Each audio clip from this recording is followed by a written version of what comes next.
और तावा लेखा गरम रहुआ करी न मिजाज के काम न करने वाला बात महाराज के। तावा लेखा गरम रहुआ करी न मिजाज के काम न करने वाला बात महाराज के।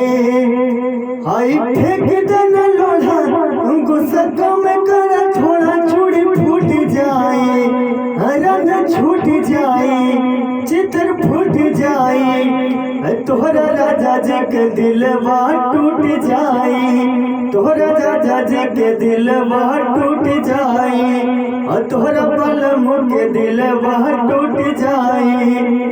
अरे तावा लेखा गरम रहुआ करी न मिजाज के काम न करने वाला बात महाराज के।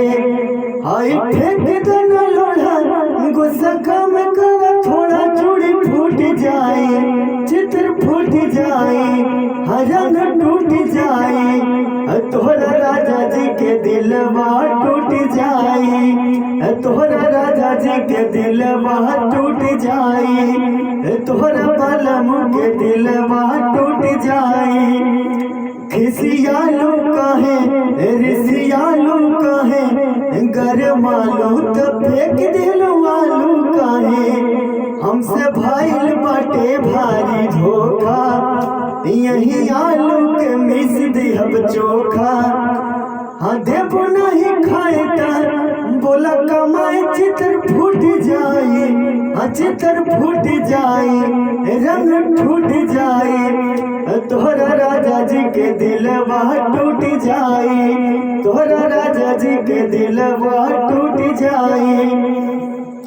ओ जन छोड़ा भवन करब कहबू जमन रहे सेवा में आंसू पेरी आंसू पवन। ओ जन छोड़ा भवन करब कहबू जमन रहे सेवा में आंसू पेरी आंसू पवन। आ झूठी बातें पे मारेला पाल से कहबराती के काजे के माल से ओ मान जन अब धनी तोहरे पे सब धन लूट जाए तोहरा राजा जी के दिलवा टूट जाए तोहरा बलम के दिलवा टूट जाए तोहरा पिया जी के दिलवा टूट जाए। अरे तावा लेखा गरम रहुआ करी न मिजाज के काम न करने वाला बात महाराज के।